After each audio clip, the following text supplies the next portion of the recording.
She stood with her arms crossed, blocking my driveway with a plastic cone, smirking like she owned the whole cul-de-sac. "Safety hazard," she snapped. "You're not authorized." I showed her my state safety officer badge. Her smirk disappeared, but what she didn't know, that little stunt just triggered a state investigation into her entire HOA board. My name is Darren Clark, I'm 47, and I've spent the last 22 years working as a state safety officer, conducting emergency response audits, infrastructure inspections, and fire code enforcement across 3 counties in South Carolina. I've handled collapsed bridges, gas leaks, and arson scenes. So yeah, I take safety seriously. All I wanted was a quiet life for my wife, our twins, and my '72 Chevelle.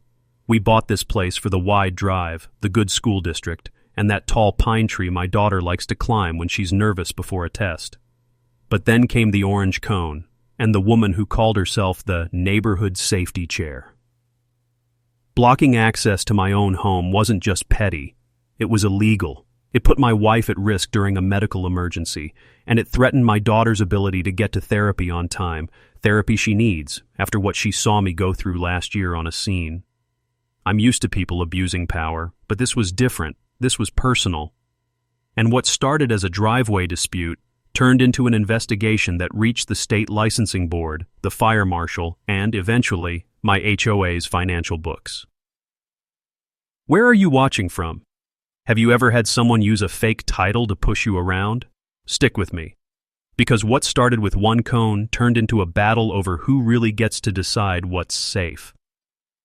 There's a stillness to Summers Ridge around 6:45 a.m., a kind of hushed glow that wraps around the rooftops just before the sun peeks over the tree line.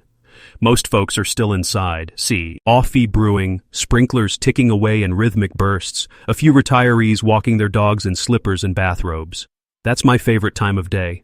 I'd usually be out front, checking on the '72 Chevelle SS, making sure the tires hadn't lost pressure overnight. Not because I needed to drive it, it was more of a ritual, a way to stay grounded. Some people have prayer beads, I have chrome.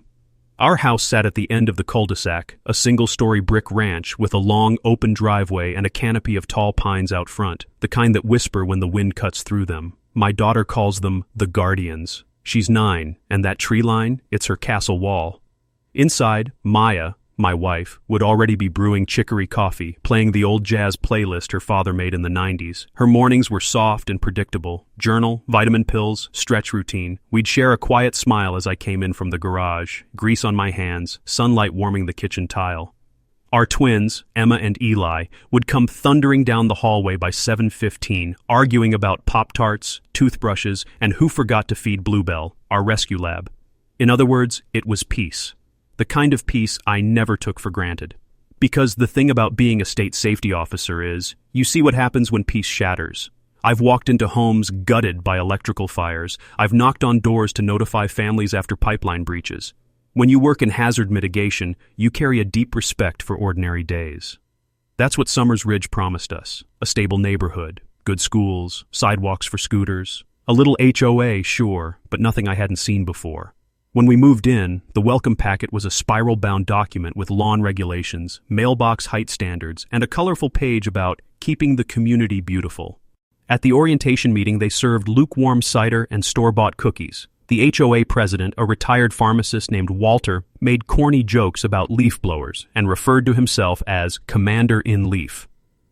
It was harmless. And even Karen Myers, who at the time introduced herself as the Community Cleanliness Coordinator, seemed friendly enough. She was in her early 60s, wore peach-colored tracksuits, and drove a pristine white Honda CR-V. She brought us banana bread and a magnet with all the HOA contacts listed alphabetically. "I'm your neighbor on the corner," she said, beaming. "Let me know if you ever need anything. We like to keep things orderly around here." That was 9 months ago. Back then, I didn't know that orderly meant she carried a measuring tape in her purse, or that she recorded every ring camera she passed on her daily walks, or that she had filed 7 formal complaints in 1 calendar year, all signed on behalf of the board. But at the time, we didn't see any of that. We just saw a new chapter.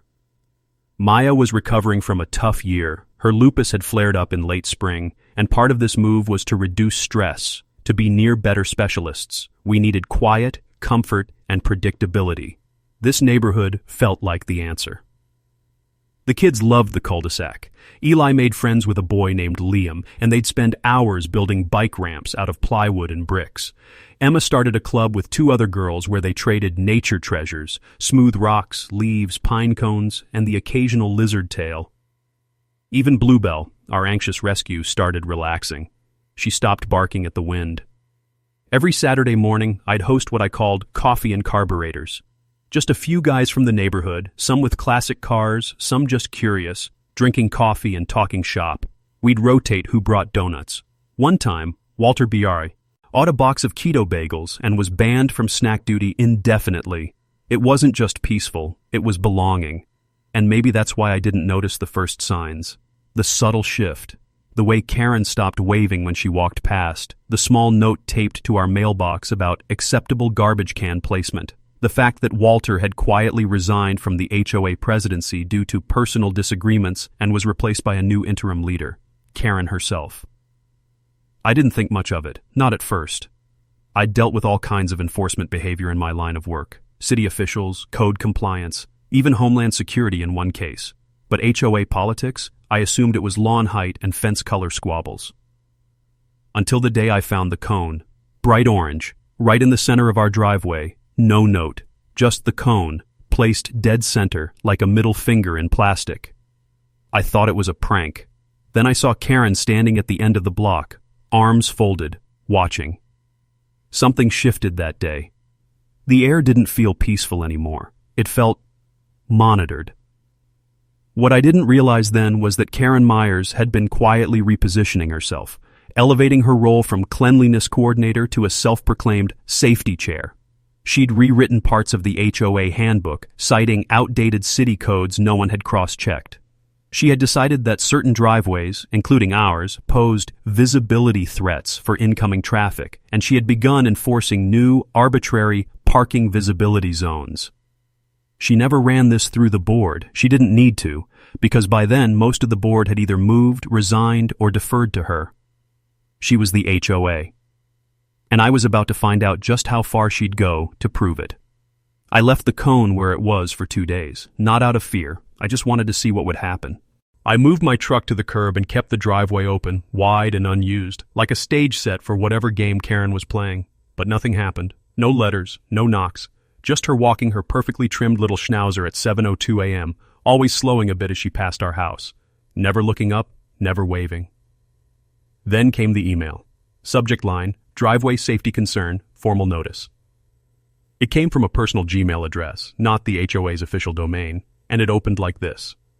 Dear Mr. Clark, as acting chair of Neighborhood Safety and Vehicular Access, I am writing to inform you that your driveway currently violates Section 4.2 of the Visibility and Safety Guidelines adopted via board consensus in April.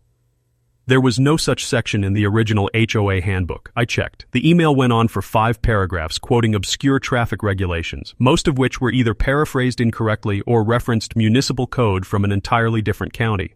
I replied with a single sentence, please forward me the signed amendment from the board approving this regulation. She didn't respond. Instead, the next day I received a manila envelope taped to my front door. Inside was a printed copy of her email, highlighted, annotated, and a handwritten sticky note on top that read, we don't want this to become a recurring issue. Thank you for cooperating. No signature, just HOA safety, in all caps. I showed it to Maya. Her eyes darkened, and she handed it back to me silently.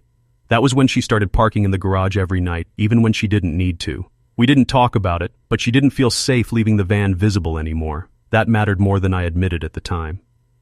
By the end of the week, 3 more notices appeared. First, a community cleanliness citation for an oil stain under my Chevelle, barely the size of a coaster. Then one about improper trash can lid security, citing that our bin had been spotted ajar during a windstorm. And finally, the one that really hit home, obstruction of emergency vehicle pathways. It accused me of parking too close to the curb cut, potentially preventing fire department access. That one didn't just bother me, it insulted me. I've worked with first responders my whole career. I've taught entire classes on residential fire route compliance. I know the minimum setbacks and clearance measurements in every single city in this region, including hers. So I measured, twice. I even documented the slope of the curb and the distance between my bumper and the sidewalk using my state-issued tools, snapped time-stamped photos, and sent it all to the HOA email address, not Karen's personal one. Still, no response. Instead, she escalated. 2 weeks later, we received a certified letter. Notice of noncompliance, second offense, fine pending, $75, payable to a new HOA general fund. I'd never seen that fund mentioned before. I started asking around. Neighbors were polite, but evasive. Some gave vague smiles and said, "Yeah, Karen's really passionate." Others didn't answer their doors. I could feel it, that weird neighborhood tension that creeps in when someone with just enough power starts using fear instead of community. And then I got the call from Walter, the former HOA president. He sounded tired, said he'd heard about the driveway thing, asked if he could drop by. He showed up the next day with a folder under his arm and a cup of coffee in his hand. His hair was thinner and his laugh was quieter than I remembered. We sat on the porch and watched Bluebell patrol the yard. "I'm going to be honest with you," he said. "Karen doesn't have authority to issue fines. Not like that. We never voted on those changes. She said it was emergency administrative policy. I step you D down because she tried to force a rule about exterior paint colors through without quorum." He handed me the folder. Inside were copies of emails, dated, printed, some with subject lines like "urgent vote needed tonight, no discussion," and "bylaws streamlined for executive action." Streamlined, in this case, meant rewritten entirely. "She's been calling herself safety chair since April," Walter muttered. "There's no such title in the charter." That's when the pattern started to make sense. Karen had watched my driveway because it was visible. She didn't like my truck. She didn't like the weekends when 4 or 5 classic cars showed up and disturbed the harmony, as one of her anonymous notes put it. She was manufacturing complaints, citing rules that didn't exist, and intimidating people into compliance. And she had the time, the printer, and just enough neighborhood fear to get away with it. What she didn't have was legal standing. But that didn't stop the fines, the notices, the surveillance. A week later, Maya opened the front door to find Karen photographing the front of our home, zoomed in on the mailbox. "I'm just documenting foliage encroachment," she said with a sugary smile. When Maya asked her to leave, Karen responded with, "As acting safety chair, I'm within my rights to monitor potential obstructions." That's when I realized it wasn't just about our driveway. She'd been doing this to multiple homes, and yet no one had pushed back. Because she sounded official. She looked like she had power, and people feared the hassle more than the truth. But I don't operate like that. Because while Karen was quoting imaginary ordinances from her printout binder, I had access to state-certified legal code. I had contacts in city zoning, fire inspection, and even municipal governance. And I had just opened a folder labeled Unofficial Karen Bylaws, May 2025 edition. So I did what I always do when things start to burn. I documented everything. So this wasn't just one woman overreaching. This was the start of a pattern of abuse of authority, and I was about to follow it all the way back to the source. The first official fine arrived 4 days after I started documenting everything. It came certified again, $150 this time. The infraction? Unsafe landscaping obstruction, repeat violation. A phrase so vague it could have meant anything from overgrown ivy to a rogue garden gnome. In this case, it was our rose bush. The same rose bush Maya's mother helped us plant last spring, now cited for limiting visibility from adjacent property lines. We live on a cul-de-sac. There are no adjacent sight lines. But the worst part wasn't the fine. It was the letter that followed 2 days later. Multiple safety infractions have placed your household under special observation. Repeated non-compliance may result in enforcement action, legal recourse, or lien initiation per HOA Authority Code 12A. There is no Authority Code 12A. I checked. Twice. It was entirely fabricated. Still, I played it by the book. I requested documentation, sent formal emails, cited actual city code. I even CC'd the 2 remaining HOA board members, both of whom replied with variations of, "We're not involved in enforcement. Karen handles those decisions now." One even added, "I'd rather stay out of it if I'm honest." That was the beginning of the silence. Neighbors who once waved now looked away. Eli's friend Liam stopped coming by after his mom said they were reassessing community relationships. Emma's nature club slowly dissolved. The twins didn't ask why. I think they already knew. Maya kept her composure for weeks, but I could see the toll. She rearranged the medicine cabinet 3 times in 1 week. She stopped watering the rosebush. When I asked why, she just said, "Why make it prettier for her camera?" Bluebell started barking at shadows again. And Karen, she didn't stop. Instead, she doubled down. She installed a Ring camera on a stake facing our driveway, claimed it was for perimeter security, even though it sat outside her property line. When I brought it up, she responded with a laminated copy of the community map, hand-drawn, revised, and highlighted with new visual access zones. None of it was legal, but it looked official, and that's what she counted on. I started getting anonymous notes, typed, slipped under our door. "Why can't you just follow the rules like the rest of us? You're ruining the neighborhood. Some of us liked it better before you moved in." One note quoted a passage from the HOA handbook that no longer existed. "Community harmony shall be preserved through mutual respect of board-issued decisions." It wasn't just pressure, it was war by attrition.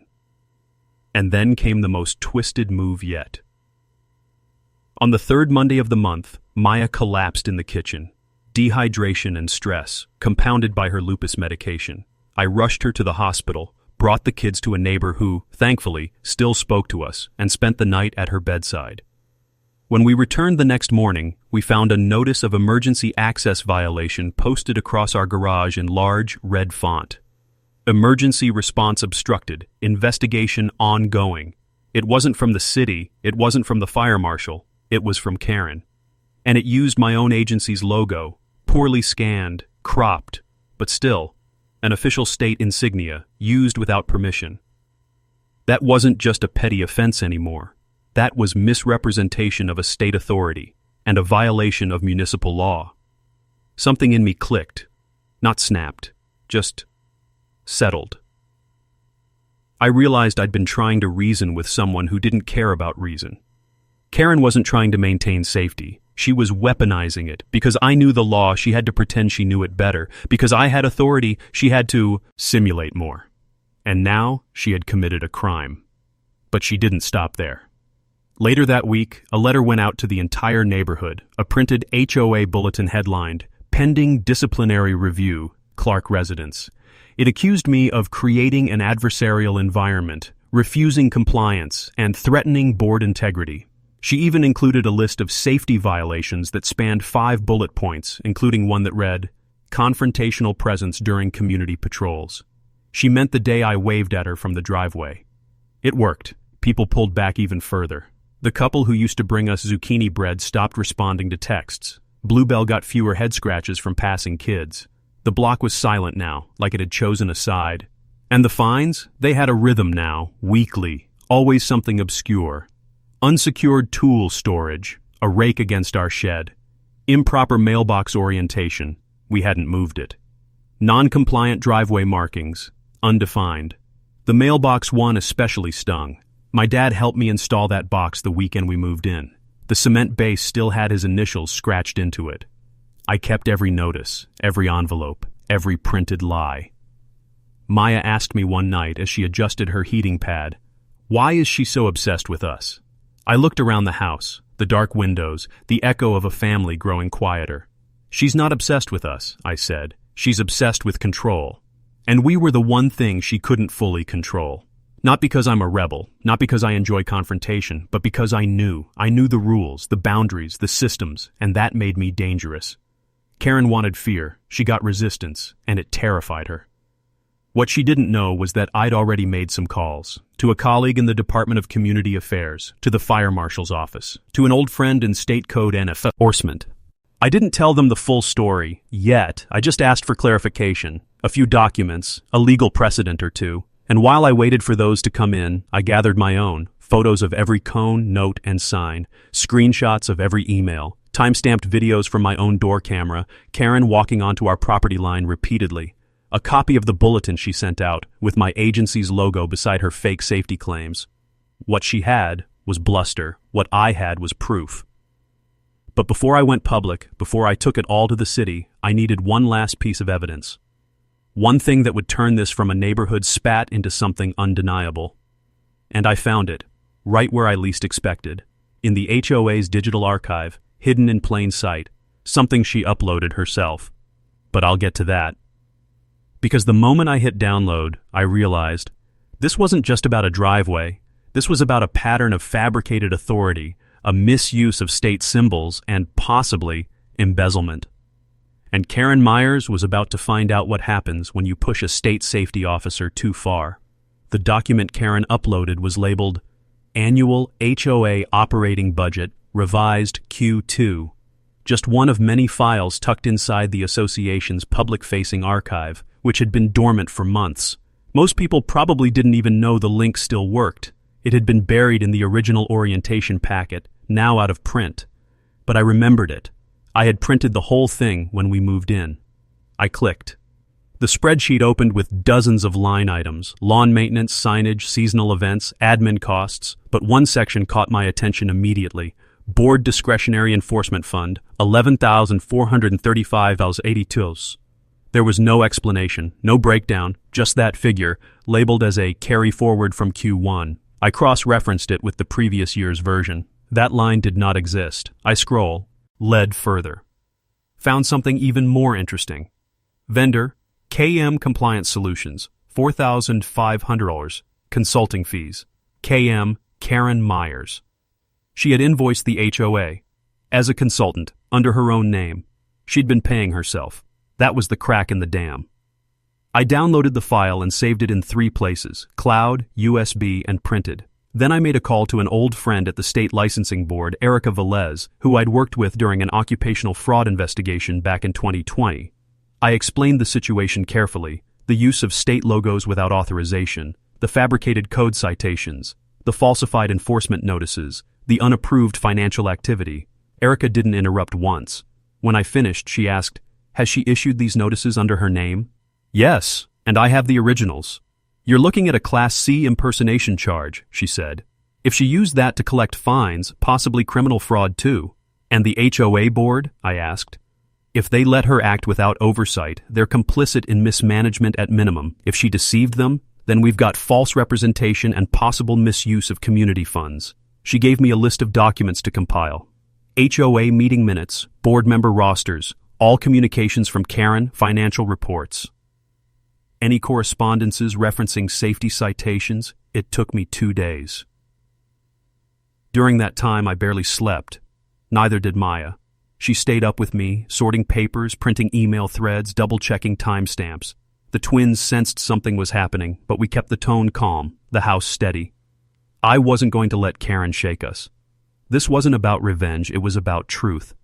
Because if she had done this to us, how many other people had folded under the pressure? How many fines had been paid without question? How many neighbors simply sold their homes and left to avoid the hassle?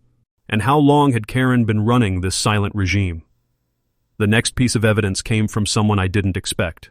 Walter. He texted me one evening. "Check your porch. Left you something." It was a flash drive in a padded envelope. Inside were recordings from a private HOA Zoom meeting dated March 4th, 1 month before Karen started issuing her citations. In the recording, Karen can be heard proposing a new set of safety amendments. She speaks with assertive calm, using phrases like administrative streamlining, low-impact policy shift, and temporary emergency powers.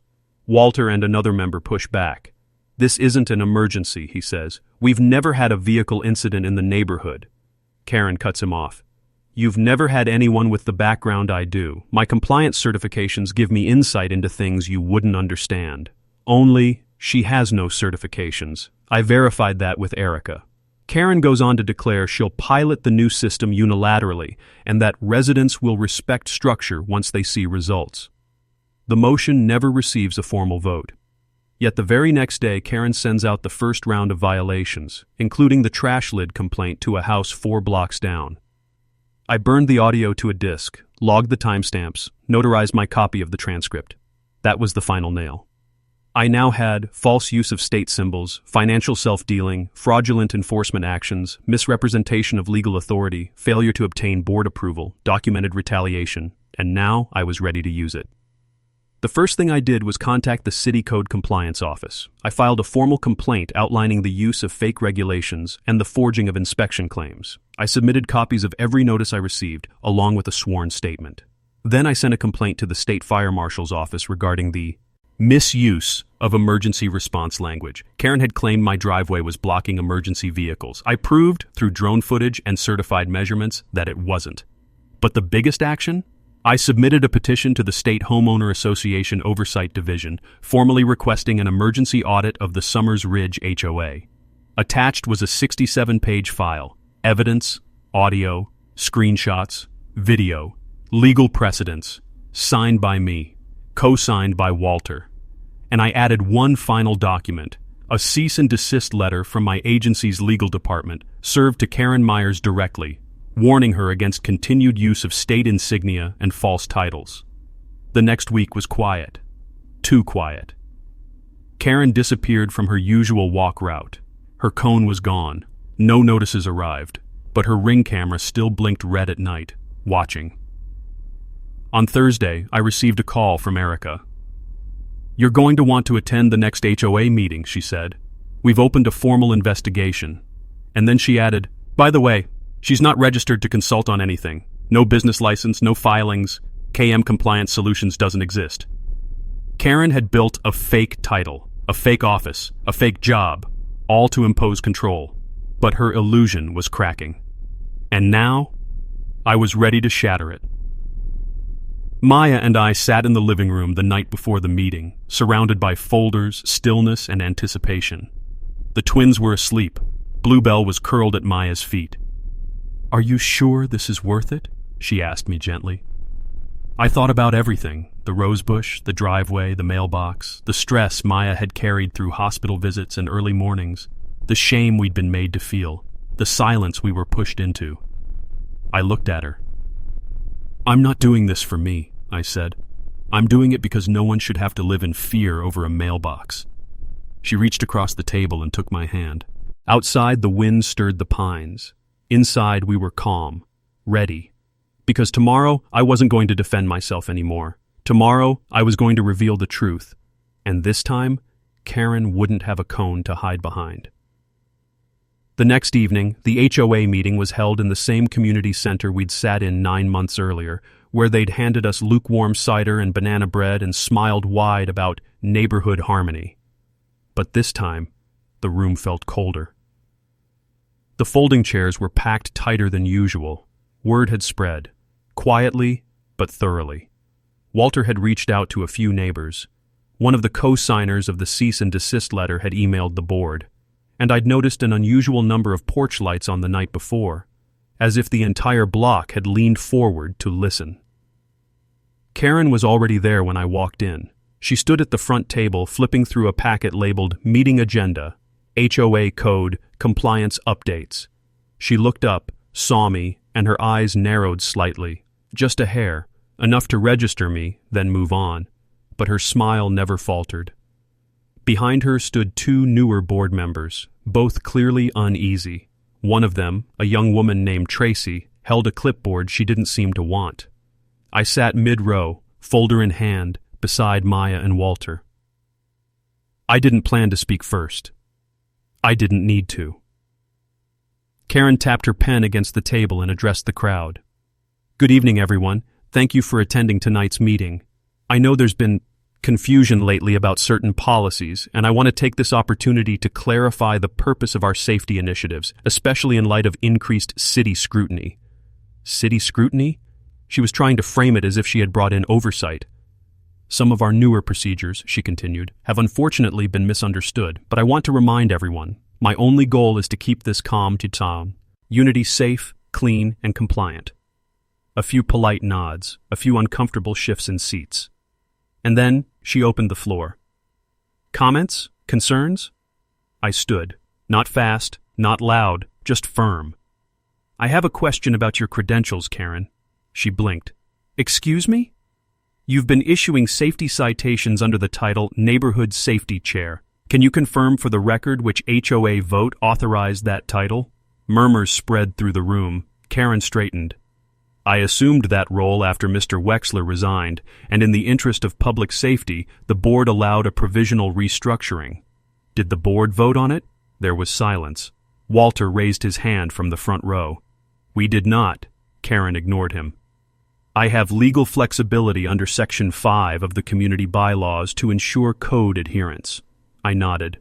Interesting, because I have a copy of the bylaws here. Section 5 refers to landscaping guidelines, not legal authority. I unfolded the document, held it up. Furthermore, your code enforcement emails contained references to South Carolina Municipal Code 14.3, which pertains to multi-use housing units, not single-family neighborhoods. You also used a state fire emblem on your printed notices. That's a Class C impersonation charge under Title 16 to 13-425. A sharp inhale cut through the room. Karen's voice tightened. Mr. Clark, if this is a personal issue, it's not, I said calmly. But I do have a few personal attachments, like my driveway, and the fake violation you slapped on it while I was at the hospital with my wife. That one landed. Maya looked down, then back up, quiet but composed. Karen's face flushed. She turned to her binder. We have documentation, photos. I have photos too, I said, and motioned to Tracy. Would you mind passing this to the front? I handed her a packet. She hesitated, then stepped forward and placed it in front of Karen. Inside, photos of Karen on our property, screenshots of emails signed with fabricated titles, a notarized transcript of the March 4th Zoom meeting, and the cherry on top, a line item budget showing $4,500 paid to KM Compliance Solutions. I turned to the room. KM Compliance Solutions isn't registered anywhere in the state. There's no license, no tax record, and no one else authorized that payment. But it was pulled from the HOA's discretionary fund without a member vote. Gasps, whispers. One of the older men 2 rows back muttered, "Is that even legal?" "No," I replied loud enough, "and the state licensing board has opened a formal review. So has code compliance. I've submitted everything." Karen's voice cracked for the first time. "This is an ambush." "No," I said. "It's an audit, with evidence." And then Walter stood. "I resigned because of this," he said. "She told us we didn't need votes anymore, that the community didn't understand policy nuance, and we believed her. But I was wrong." Tracy looked down. The other board member stepped aside, distancing himself physically from Karen without a word.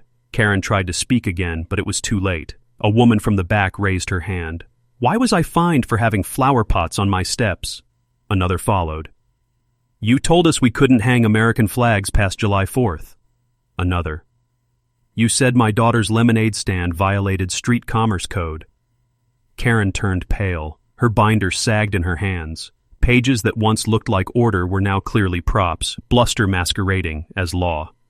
Then came the final blow. A tall man stepped into the room from the back.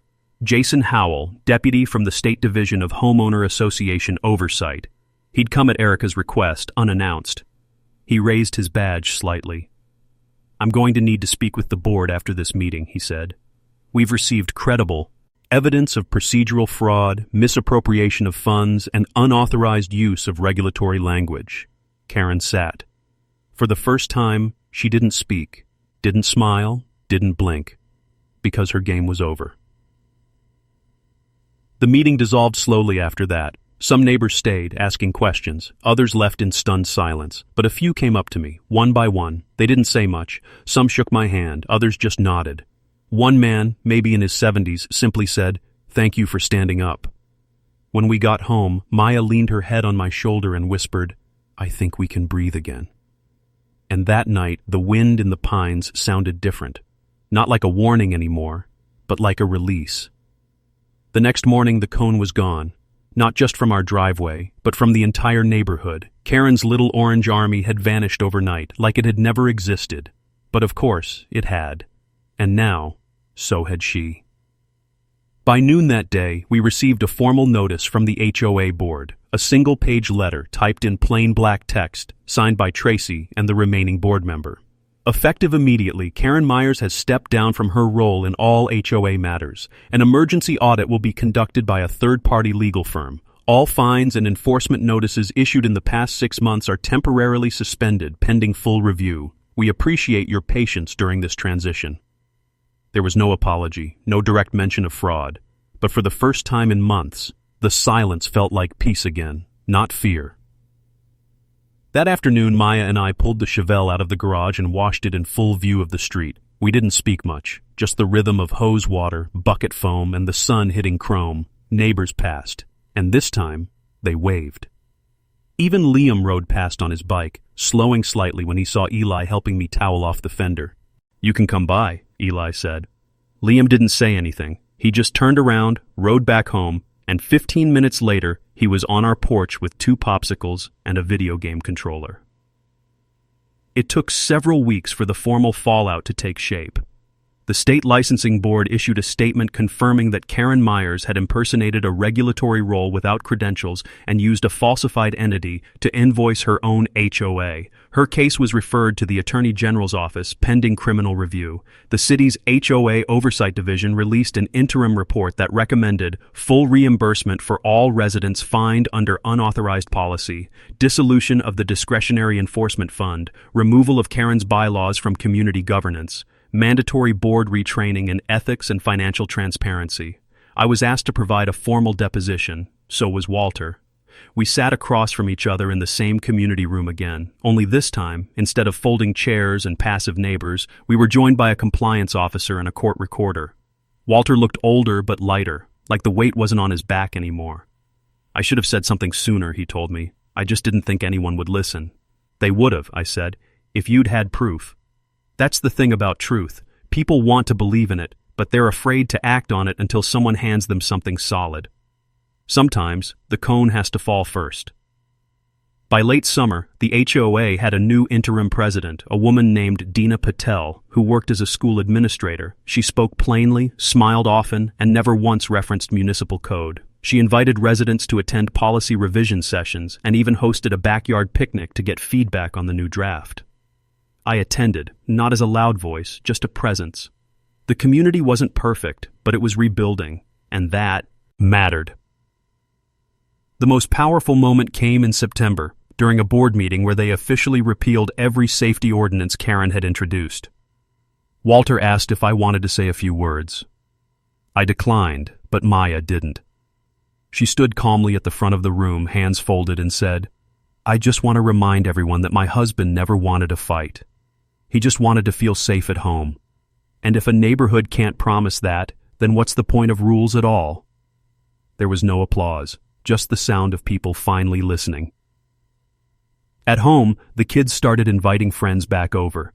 The yard filled again with bikes, muddy shoes, and laughter. Maya returned to her morning jazz playlist. Bluebell stopped barking at the window. And one Saturday morning I hosted coffee and carburetors again.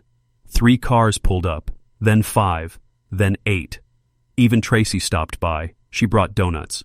"They're not keto," she said, smiling. "I checked this time." She handed me a small envelope before she left.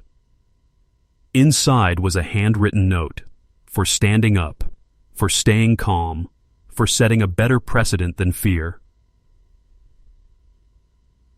About a month after the last meeting, I received a manila envelope from the state fire marshal's office. Inside was a formal commendation letter. "In recognition of your contribution to public governance integrity and neighborhood safety standards, we commend your diligence in upholding lawful practice within your community." They called me a citizen advocate. I showed it to Maya, then tucked it into a folder with the rest of the documentation. That folder sits in our home office, top drawer. Not because I expect to use it again, but because it's proof that truth matters, that dignity is louder than fear, that silence is never the answer to abuse in a nice zip code. I've thought a lot about what Karen really wanted. Control? Yes. But more than that, unchallenged influence. She craved the quiet compliance of a neighborhood too tired to read the fine print. But what she didn't count on was a state safety officer who had seen real disasters. I've walked through fire scenes, crime sites, and collapsed roofs. You can't scare me with a cone. You can't intimidate me with fake laws. And you definitely can't shame a man who knows the difference between regulation and revenge. So yes, the coupe stays. The rosebush stays. And that old Chevelle? She purrs every Saturday while kids chalk hopscotch across the driveway that Karen once tried to seal with fear. I've got a new mailbox post coming in. Taller, stronger, same initials in the cement base, but this time I added a line beneath them. No one parks here but peace. Because they tried to block my driveway. What they lost was control.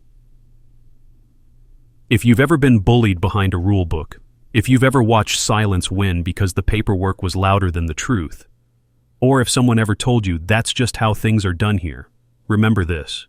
You don't need a title to stand your ground, you just need proof and the courage to use it. Tell me, where are you watching from? Have you ever stood up to an HOA or thought about it? Share your story in the comments, like, subscribe, and stay with us. Because every time someone speaks up, a little more power goes back to the people who actually live here.